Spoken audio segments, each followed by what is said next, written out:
성완종 전 경남기업 회장이 정치권에 금품을 건넨 정황을 기록한 메모지가 발견돼 논란이 일고 있습니다. 이른바 성완종 리스트라고 불리는 이 메모에는 유력한 정치인 10여 명의 이름과 금액, 날짜 등이 적혀 있는 것으로 알려졌습니다.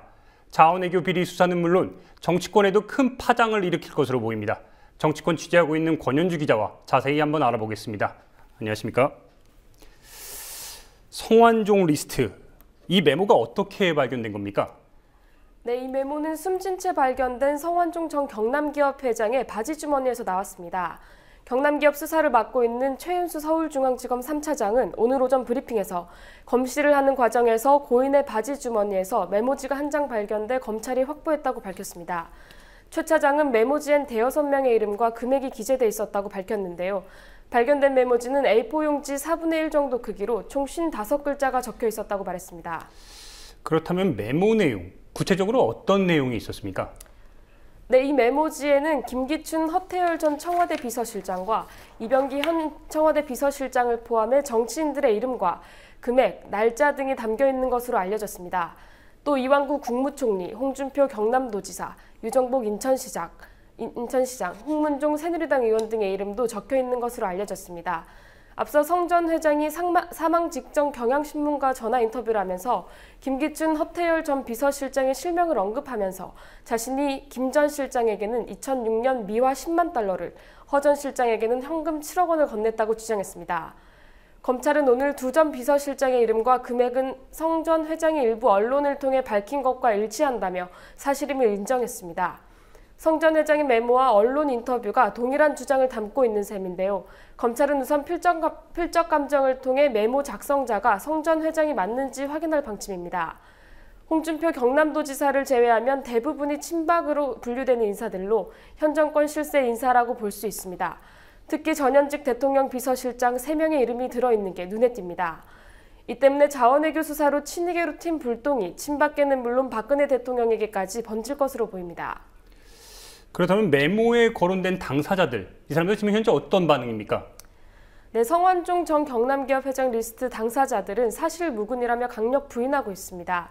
김기춘 전 대통령 비서실장은 10만 달러를 받았다는 주장은 황당무계한 이야기라면서 성완종 전 회장이 왜 그런 말을 했는지 모르겠다고 해명했습니다. 허태열 전 대통령 비서실장 역시 금품 수수 의혹을 전면 부인했습니다. 이병기 현 대통령 비서실장은 성완종 전 회장이 자신의 결백을 호소하며 구명을 요청해 왔는데 이를 거절한 적이 있다면서 성 전 회장이 인간적으로 섭섭했던 것 같다고 해명했습니다. 이완구 국무총리도 친밀한 관계가 아니었다고 부인했고 새누리당 홍문종 의원도 금품 수수 의혹에 대해 말도 안 되는 얘기라고 일축했습니다. 그러나 야당은 희대의 정치 스캔들이 터진 것이라며 검찰 수사를 통해 성완종 리스트의 실체를 밝혀야 한다고 요구하고 있습니다.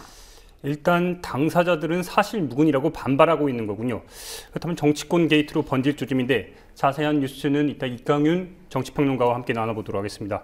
다음 소식도 한번 알아보죠. 한국을 방문 중인 애슈턴 카터 미 국방장관이 오늘 한민구 국방장관과 회담을 했는데 어떤 이야기들을 했습니까?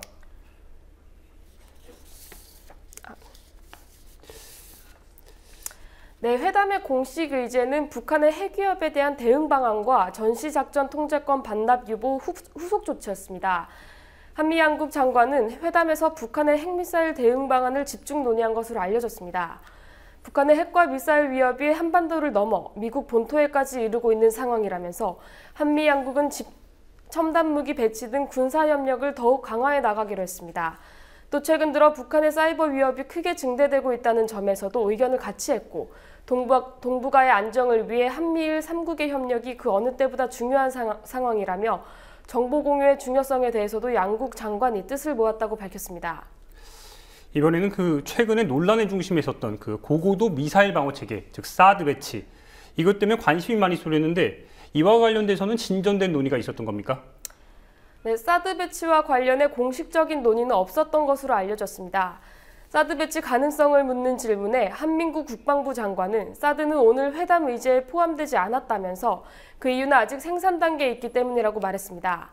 카터 미국 국방부 장관 역시 현재 생산 단계에 있는 무기 체계이기 때문에 현재 세계 누구와도 사드 배치를 논의할 단계는 아니라고 생각한다고 밝혔습니다. 이 때문에 여권 일부에서 제기되는 사드 도입론은 생산도 되지도 않은 무기를 배치해야 한다고 주장하는 셈이어서 상당한 비난이 제기될 것으로 보입니다. 네, 여기까지 듣겠습니다. 권유기 기자 고생하셨습니다.